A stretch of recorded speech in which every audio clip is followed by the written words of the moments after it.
එහෙනම් පළවෙනි එක කියන්න පුතේ ඔබ සකස් කළ පොත් පිංචට යෙදුණු නම කුමක්ද? දැන් බලන්න සෝබාදහම ආශ්‍රිතව නම් අංක 1 යටතේ ඔයා කියන්න මට නමක්. නමක් කියන්න. සෝබාදහමේ අසිරිය. සෝබාදහමේ අසිරිය. තව එකක් කියන්න කවුරු හරි කියන්න පුතේ.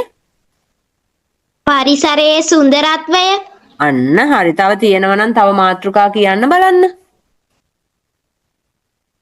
තව මාතෘකා කියන්න. එතකොට ඔයා ඔයලේ ලියපු උත්තරයට ලකුණු 2ක් හම්බෙනවා. හරිද? ඊළඟට අපි යන් දෙවෙනි ප්‍රශ්නෙට වෙලා යන හින්දා පොත් පිංච සැකසීමේදී ගුරුවරයාගෙන් ලැබුණු උපදෙස් පුතේ ඕනෑම දෙයක් ඔයා ක්‍රියාකාරකමක් කරනකොට ඒ ක්‍රියාකාරකමට කලින් ඔයාට ඔයාගේ පන්ති භාර ඒ කියන්නේ පන්තියේ මේ විෂය උගන්වන මැඩම් ඔයාට දෙනවා පුතේ මෙන්න මෙහෙම තමා පුතේ මේක කරන්න ඕන කියලා. අන්න ඒ උපදෙස් අහන්නේ. මොන වගේ උපදෙස්ද පුතේ දෙන්නේ කියන්න බලන්න. මේ නිර්මාණය සඳහා දෙන්න පුළුවන් උපදෙස් කියන්න පුතේ. මොනවද? කවිය නිර්මාණාත්මක වීම.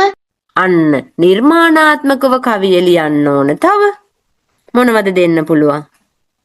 කණ්ඩායමකින් මොකද පුතේ? කවි පිළිබඳ අදහස්.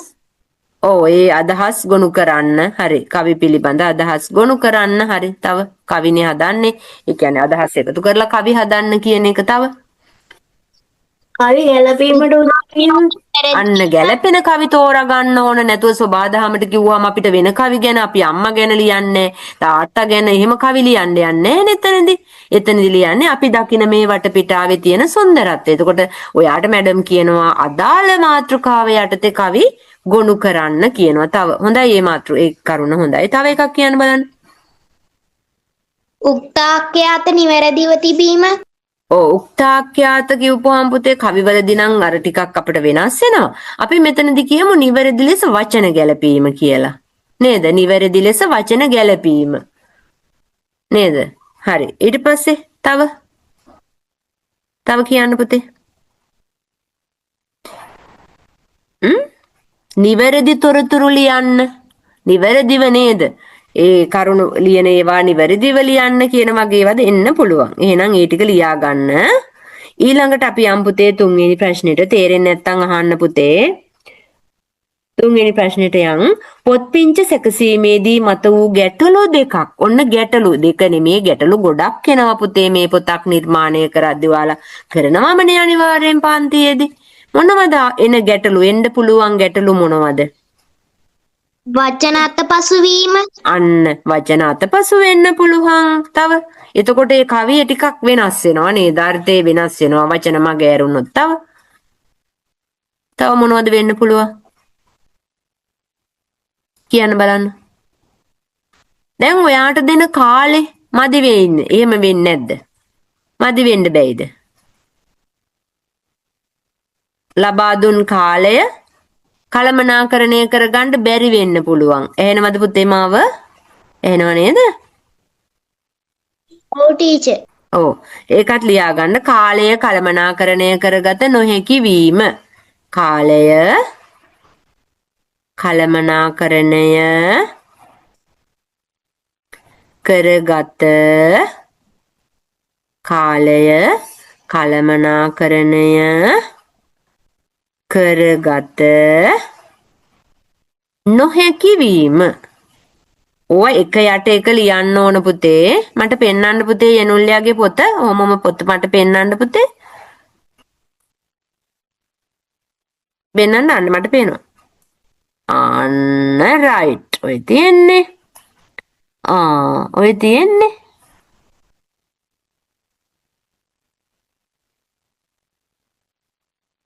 බලන්න තා ටිකක් ලං කරන්න පුතේ.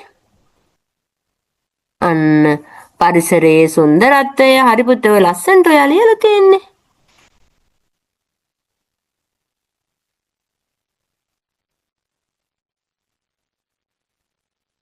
හරි නේද? වචන අතපසු වීම. තව මොකද පුතේ ලියලා තියෙන්නේ? එම පොතෙහි වතුර ගෑවීම වෙන්න පුළුවන්. ඔයාලා මේස උඩ තියාගෙන ඒක ලියනවා කියන්නකෝ ඉස්කෝලේදී. එතකොට ඒකට වතුර වැටෙන්න පුළුවන්. ඒකෙන් ආය අර පුතේ ලස්සන නැතුව යනවා.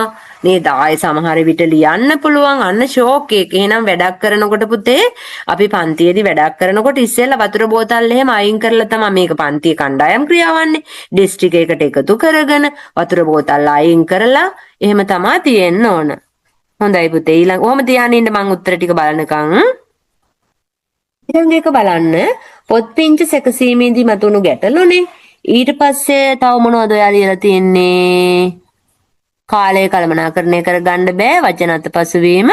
එම පොතෙහි වතුර ගෑවෙනවා. ජිතුම් මට පෙන්නනවද ඔයාගේ පොත?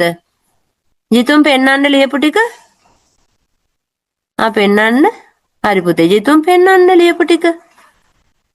පෙන්නන්න පුතේ. මට ඔයා ලියපු ටික පෙන්නන්න පැටියෝ. මට පේන්නේ නෑනේ. බලමු අපි කොහොමද කියලා.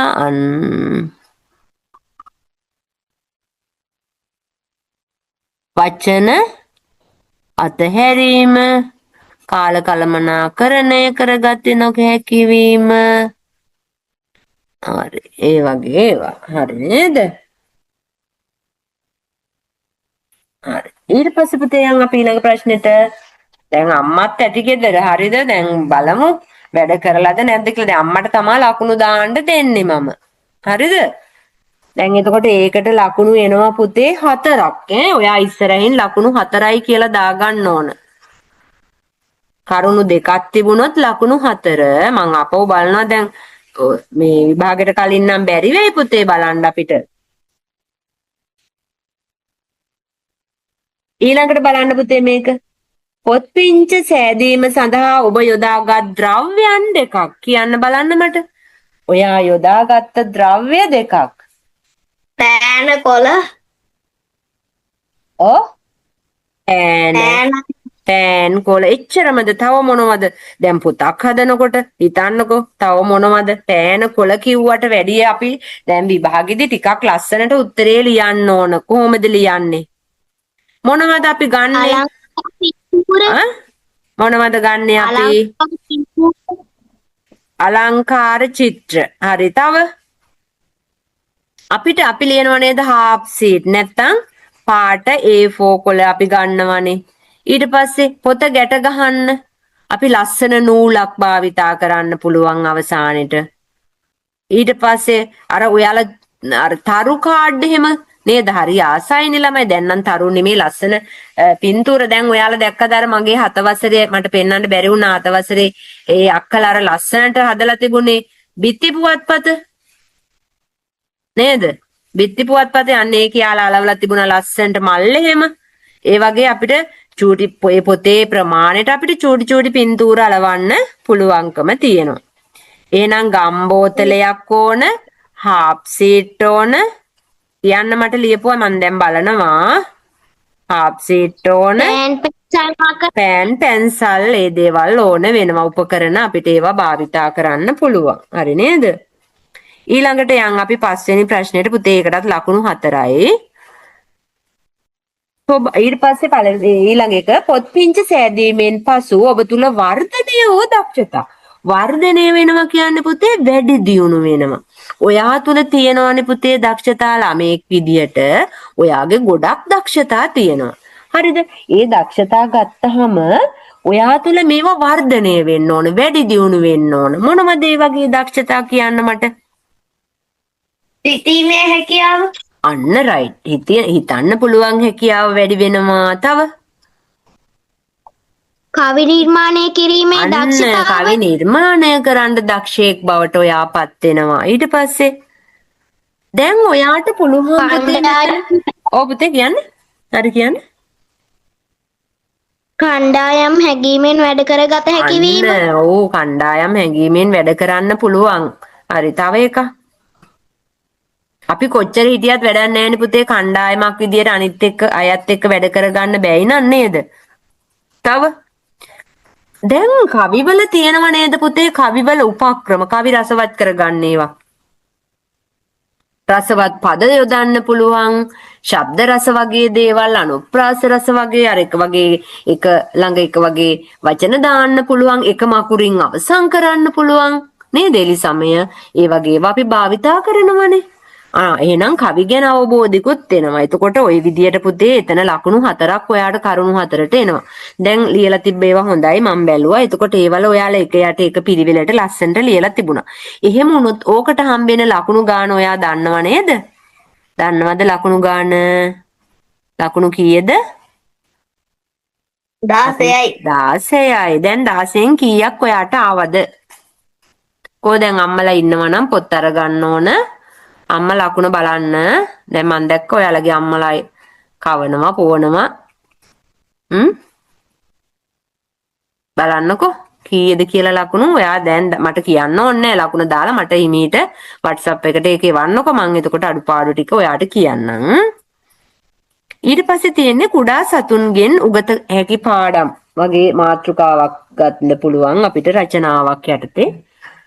හරි නේද? 16න් සෑහෙන ලකුණු ප්‍රමාණයක් ආවද? සතුටු වෙන්න පුළුවන් ලකුණු ප්‍රමාණය ඔච්චරද? යනුල්ලා කීයක් විතර ආවද පුතේ? 16න් 16යි. අම්මා හොඳයි මම දැක්ක ඔයාගේ පුත. හොඳයි හරි. දැන් අනිත් අයට පුතේ මේක අපි කොහොම හරි දෙන්න ඕන. ඒගොල්ලෝ කවුරුත් නැහැනේ. දැන් ඒගොල්ලන්ට සමහර අයට කරදර වෙලා නේද? සමහර අයට ලෙඩ වෙලා. අපි බලමුකෝ කොහොමද කියලා. හරි පුතේ.